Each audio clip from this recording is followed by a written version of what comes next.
ജനുവരി 24 നാളെ 25-ാം തീയതി ഇവിടെ വിന്റർ സ്റ്റോം വാർണിംഗ് പറഞ്ഞിരിക്കുകയാണ്. പലയിടങ്ങളിലും US-ന്റെ പല ഭാഗങ്ങളിലും കുറേ ദിവസമായിട്ട് വിന്റർ സ്റ്റോം വാർണിംഗിൻ്റെ നോട്ടിഫിക്കേഷൻസ് കാര്യങ്ങളൊക്കെ വരുന്നുണ്ടായിരുന്നു. പക്ഷെ നമ്മൾ വിചാരിച്ചു ഇത് ഇത്ര സീനൊന്നും ആയിരിക്കത്തില്ല, നമ്മളിതൊക്കെ എത്ര കണ്ടേക്കുന്നു എന്ന് പറഞ്ഞിട്ട് ഉള്ള ലാഘവത്തിലങ്ങ് വിട്ടു.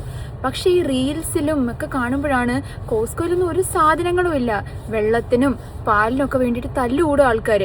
ഇനിയിപ്പോൾ അവിടെ പോകുമ്പോൾ എന്തെങ്കിലും കാണുമോ എന്തോ. ഞങ്ങളിപ്പോൾ ഇറങ്ങിയത് എന്തെങ്കിലും നമ്മൾ സ്റ്റോക്ക് ചെയ്ത് വെക്കാമെന്ന് വിചാരിച്ചിട്ടാണ്. ഇനി അവിടെ എന്തെങ്കിലും ബാക്കിയുണ്ടെങ്കിൽ അതെടുത്തിട്ട് ഇനി പോരാ. ഗ്യാസ് സ്റ്റേഷനുകളിലും കടകളിലൊക്കെ ഒടുക്കത്ത് തിരക്കാന്നേ. ഞാനാണെങ്കിൽ എൻ്റെ ഒരു കുട്ടി കഥ പറയട്ടെ. കല്യാണം കഴിഞ്ഞ സമയത്ത് വീടും നാടും ഒക്കെ വിട്ട് US-ലേക്ക് വരാൻ കുറച്ച് വിഷമമായിരുന്നെങ്കിലും ഞാൻ ഏറ്റവും കൂടുതൽ എക്സൈറ്റഡ് സ്നോ കാണാനായിരുന്നു. കാരണം ഞാൻ ജീവിതത്തിൽ ഇതുവരെ സ്നോ നേരിട്ട് കണ്ടിട്ടുണ്ടായിരുന്നില്ല. അപ്പോൾ ഫസ്റ്റ് സ്നോഫോൾ എങ്ങനെയായിരിക്കും, ആദ്യത്തെ എക്സ്പീരിയൻസ് എങ്ങനെയായിരിക്കും എന്നൊക്കെ ആലോചിച്ചിട്ട് ഞാൻ ഭയങ്കര എക്സൈറ്റഡ് ആയിരുന്നേ. അങ്ങനെ ആദ്യത്തെ മഞ്ഞ് പെയ്യുന്ന ദിവസം എത്തി. എൻ്റെ ലൈഫിൽ ഞാൻ ആദ്യമായിട്ട് സ്നോ കണ്ടു. ഞാൻ പോയി റീൽസ് എടുക്കുന്നു, ഫോട്ടോ എടുക്കുന്നു, അങ്ങനെ അങ്ങനെ അങ്ങനെ പിന്നെ എനിക്ക് മനസ്സിലായി ഇത് നമ്മളെയും കൊണ്ട് കൂട്ടിയാൽ കൂടൂല. അവസാനം എനിക്ക് മതിയായെന്നേ. ഇനിയിപ്പോൾ സ്നോ പെയ്യല്ലേ എന്നാണ് എൻ്റെ പ്രാർത്ഥന. ഉള്ള ചെറിയ സ്നോഫോൾ തന്നെ മനുഷ്യനെ കൊണ്ടിവിടെ പറ്റുന്നില്ല.